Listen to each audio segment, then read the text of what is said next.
All right, good morning, everybody. Happy Tuesday. For today's question to think about, in what ways do you believe that Americans sacrifice to contribute to the war effort at home? Giving you the idea that with this war starting, they were motivated to fight this war. They were motivated to find a way to beat the enemies of the Japanese and the Germans. So, in what ways do you believe Americans sacrificed, to contribute to the war effort at home? Because many Americans could not go off and fight. Obviously, the sacrifice of life to go off and fight for your country and die, if that was going to happen to you. But most Americans did not have that option. Most Americans had to stay home. How do they continue to fight and sacrifice and give up things for the war effort, all right, even though they could not fight in the military? So think about this question. If you want to write some of the answers down, possibly you may do that. I'm going to continue here to give you some of those aspects here. Then there's a video I'll post as well on top of this one to help you see how that sacrificing really happened. All right, so not changing. There you go. All right. Food rations were some of the first things that people kind of worried about at this point.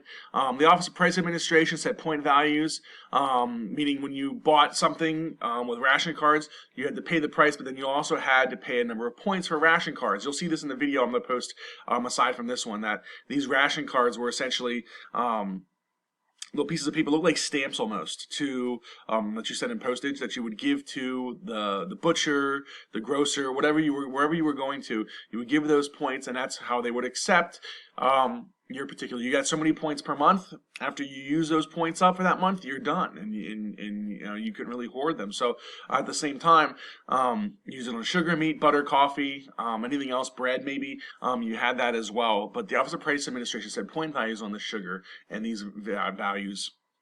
And these other commodities, excuse me, so they could, help send that necessary material out where it belonged, which was to the troops that were fighting.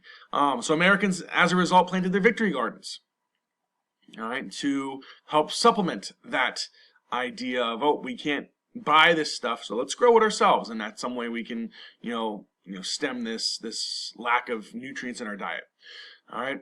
We talked about this in World War I. There's also a lack of consumer goods. For instance, you can't buy any new products, no clothing, no new clothing, no new shoes, no new cars, because everything that is being produced, that was produced for consumer goods, is now being produced for the war. So you got no new anything during this time during the war, and most companies who produce like luxury items, like let's say like wedding dresses and other things as well, many of them adapted their their business model to help reflect the war and how they could help the war effort.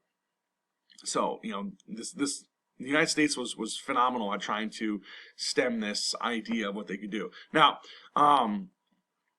we also recycled everything. And when I talk about everything, I'll go back to this slide so you can see it again. Again, if you want to pause it now to get these notes, you can. But I'm going to move forward here, because when we recycle things, we go to these materials. If you look at rubber, tires could be grounded up again and made into new. Even some of the tires that were decent will be retreaded and put on Jeeps. Nylons, pantyhose that women gave up, and other things like girdles that women wore as well. They were turned into parachutes.